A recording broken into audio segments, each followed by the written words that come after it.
What if you moved into a new apartment and slowly realized someone was already living there?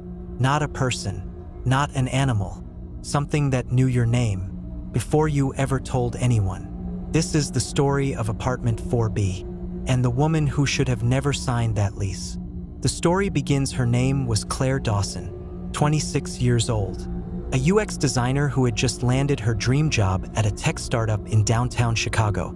She was practical, logical, the kind of person who color-coded her calendar and never believed in ghost stories.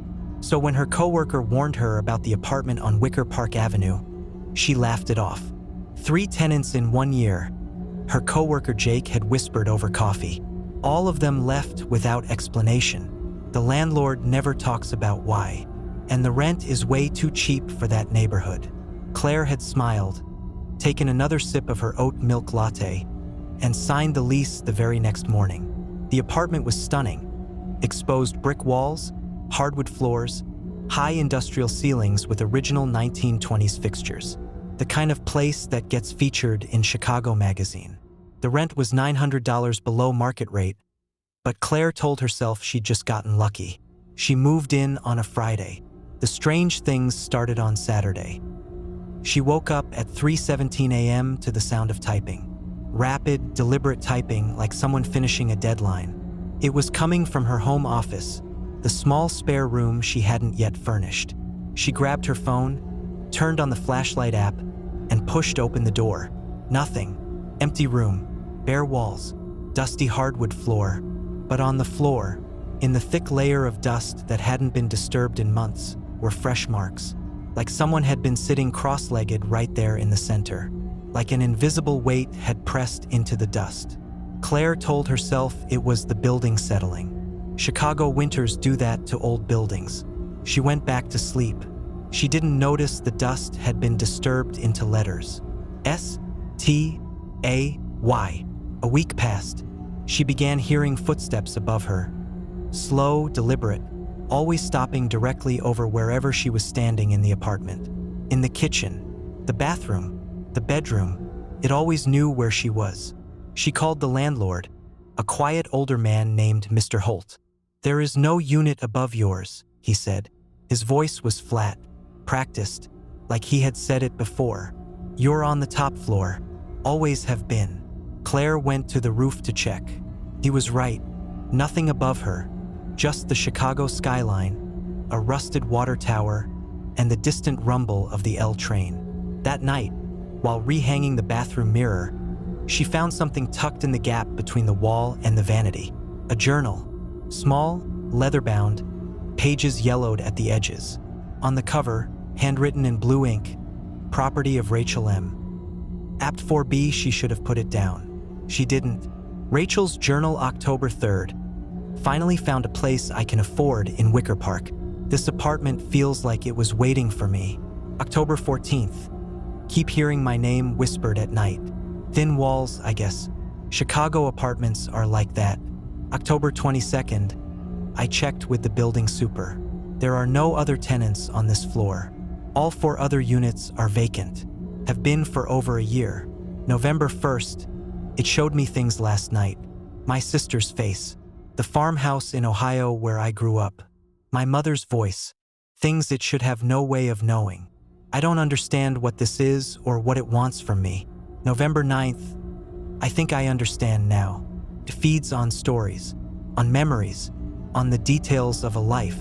The longer you stay, the more it learns you, the more it takes. I can feel it at the edges of my thoughts, pulling." November 10th. "I have to get out. I have to leave before it." The entry ended mid-sentence.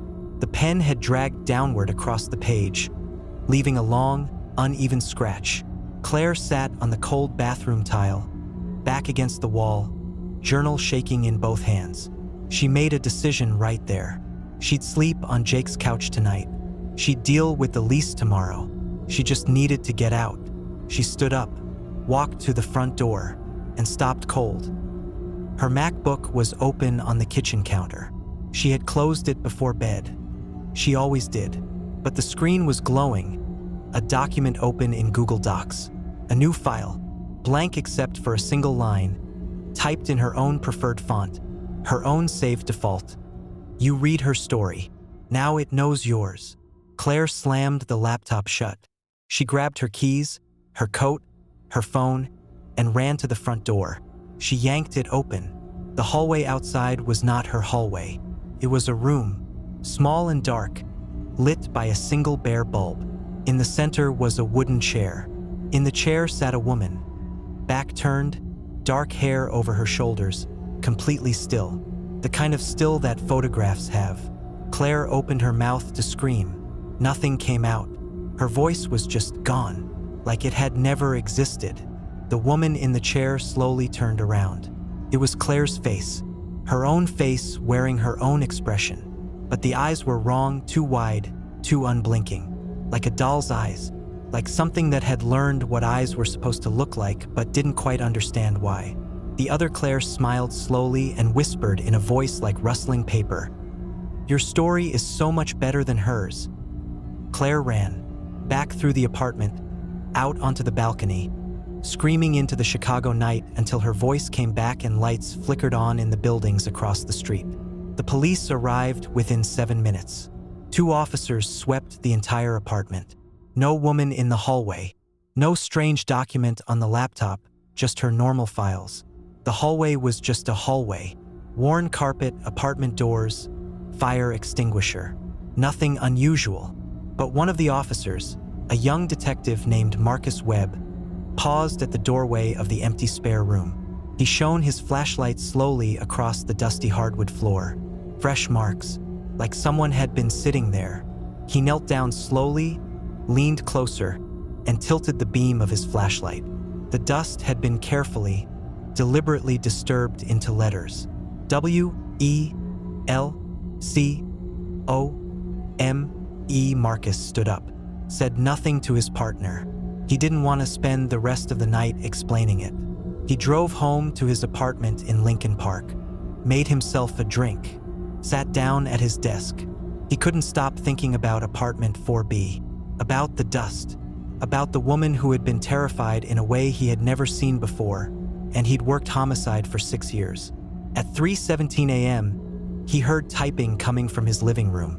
He lived alone. They say apartment 4B on Wicker Park Avenue has had 11 tenants in 3 years. They all leave, fast, quiet, with that same hollow look, like something essential has been carefully removed from behind their eyes. Claire Dawson never went back. She broke the lease, ate the deposit, and moved to Portland. Changed her number, got a new laptop, tried to forget. But sometimes, late at night, she opens her MacBook and finds Google Docs open. Documents she never created, stories she never wrote, about her childhood home in Minnesota, her college roommate, the nightmare she had when she was 9 years old that she never told anyone. Every document ends with the same sentence: "Thank you for sharing. The apartment on Wicker Park Avenue is currently vacant. The rent is listed at $900 below market rate. And somewhere right now, someone in Chicago is reading the Zillow listing and thinking, what a lucky find. If you made it to the end, check your laptop screen. Is there a document open that you didn't write?